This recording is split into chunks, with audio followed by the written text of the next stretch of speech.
Hi viewers, welcomes to Sumi's kitchen. ഇന്ന് നമുക്ക് തേങ്ങ അരച്ച കിളിമീൻ കറി എങ്ങനെയാണ് റെഡിയാക്കുന്നതെന്ന് നോക്കാം.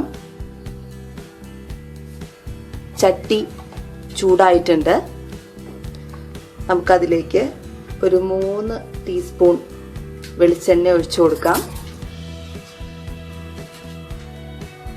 അതിനുശേഷം ഉള്ളി ഒരു 10 ഉള്ളി അരിഞ്ഞു വെച്ചിരിക്കുന്നത് അത് ഇട്ട് കൊടുക്കാം. 3 പച്ചമുളക്, ഇഞ്ചി ഒരു ചെറിയ കഷ്ണം അരിഞ്ഞത്, ഇതിനാവശ്യത്തിന് ഒരു കൊടംപുളി, ഒരു തണ്ട് വേപ്പില. ഇത്രയും നമുക്ക് ആദ്യം ഒന്ന് ഇളക്കി കൊടുക്കാം. നമ്മുടെ ഉള്ളി മൊരിഞ്ഞു കഴിഞ്ഞു. നമുക്കതിലേക്ക് ഒരു 1/2 ടീസ്പൂൺ മഞ്ഞൾപ്പൊടി,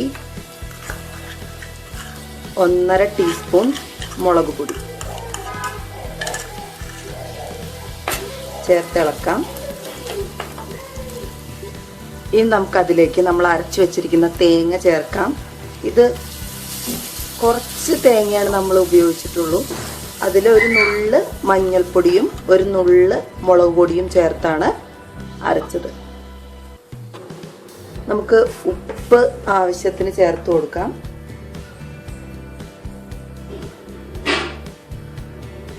നമ്മുടെ അരപ്പ് നന്നായിട്ട് തിളച്ചു കഴിഞ്ഞു. നമുക്കിനി മീനിട്ട് കൊടുക്കാം. മീനെല്ലാം ഇട്ട് കഴിഞ്ഞു. ഇനി ഒരു 10 മിനിറ്റ് നമുക്ക് മൂടി വെച്ച് വേവിക്കാം. അങ്ങനെ നമ്മുടെ തേങ്ങ അരച്ചു വെച്ച കിളിമീൻ കറി ഇവിടെ റെഡി ആയിരിക്കുകയാണ്. വളരെ ടേസ്റ്റിയാണ്, വളരെ സിമ്പിളാണ്. എല്ലാവരും ഒന്ന് ട്രൈ ചെയ്ത് നോക്കുക. Thank you viewers. Thanks for watching.